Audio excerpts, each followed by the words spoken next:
Once upon a time, in a quiet little town, there was a small cafe called the Morning Cup. It sat at the corner of a busy street, filled with the smell of fresh coffee and the soft sound of jazz music playing in the background. The walls were warm yellow, and the windows always let in sunlight. Every morning at 8 o'clock, an old man named Mr. Howard sat at the same table by the window. He wore a brown hat, a navy coat, and always brought a small notebook with him.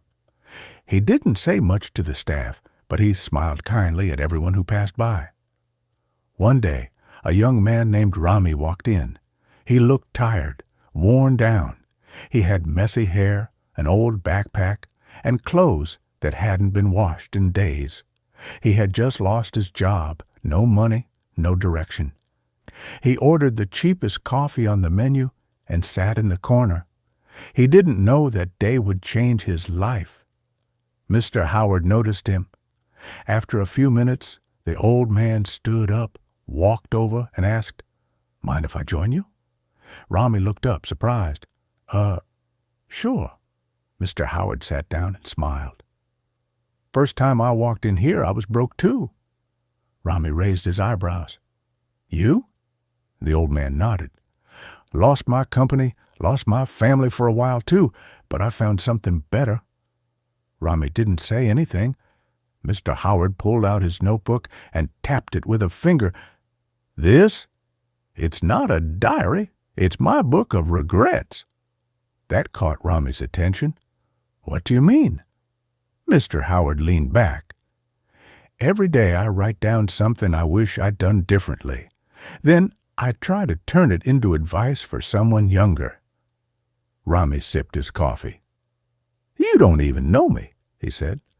"I don't have to," Mr. Howard replied. "Mistakes speak the same language." Rami smiled.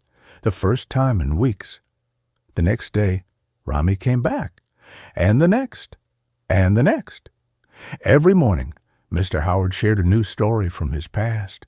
One day he said, "I once fired a guy because he disagreed with me. I thought being right was more important than learning. That business collapsed a year later. Lesson? Surround yourself with people who challenge you." Another day he said, "I waited too long to start something of my own. I kept saying, 1 day.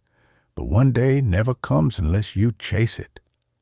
Each story was short, honest, sometimes funny, sometimes sad, and slowly something inside Rami began to shift.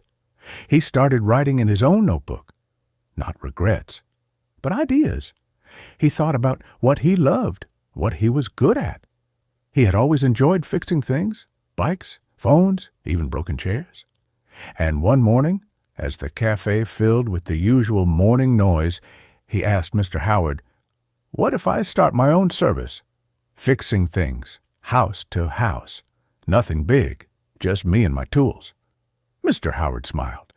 "That's how I started too. 1 tool, 1 customer, 1 risk." Rami nodded. That afternoon, he printed a few flyers and posted them around the neighborhood. The next day, he got his first call. A woman needed help fixing her leaky kitchen sink.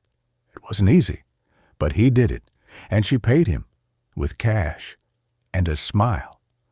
That night, he wrote in his notebook, "Day 1, 1 fix, 1 win." He came back to the cafe the next morning, holding a pastry and a coffee. "For you," he said, handing it to Mr. Howard. The old man took it, surprised. "You didn't have to." "I know," Rami said, "but you helped me believe again." Weeks passed, then months. Rami's small service grew, more calls, more clients. He saved money. He moved into a better place, bought better tools, and through it all, he never missed his morning coffee. Every day he met with Mr. Howard, and every day the old man shared a little more of his past. "I once lied to impress someone," he said one day. "She found out. I lost her trust. Lesson? be real. Even if you're not impressive, be honest. Rami wrote that one down. Another morning, Mr. Howard said quietly, I missed my son's first concert. I thought work was more important. He forgave me, but I never forgave myself. Lesson, be present. People forget what you say, but not how you made them feel. That one stayed with Rami for days. Then one morning, Rami came to the cafe, and Mr. Howard wasn't there. He waited, checked the time, looked around, nothing. The next day, still no Mr. Howard. On the third day, Rami asked the barista. She gave him an envelope. He left this for you. Rami opened it carefully. Inside was a letter. It said, Dear Rami, if you're reading this, it means my time at the table has ended.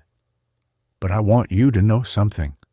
You were the student I had been hoping for. You listened, you learned, and now you'll teach others too. Keep building, keep writing, and please have coffee with someone who looks lost, because you never know who they'll become. With respect and pride, Mr. Howard. Rami sat there in silence, the letter in his hands. Then he smiled. The next morning, he brought 2 cups of coffee and waited. Eventually, a young man walked in, nervous, alone. Rami stood and asked, Mind if I join you? The young man looked up. Sure, I guess. Rami smiled. I've got a story for you. Now, dear listener, what did this story teach us?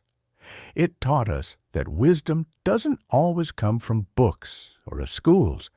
Sometimes it's shared across a table with a warm cup of coffee.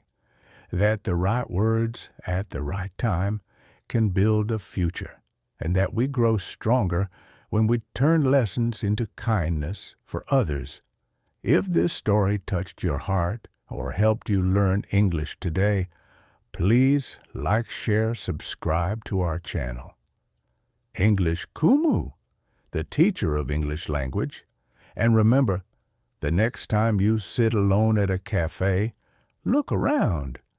You might find your Mr. Howard, or become one yourself. We'll see you in the next one.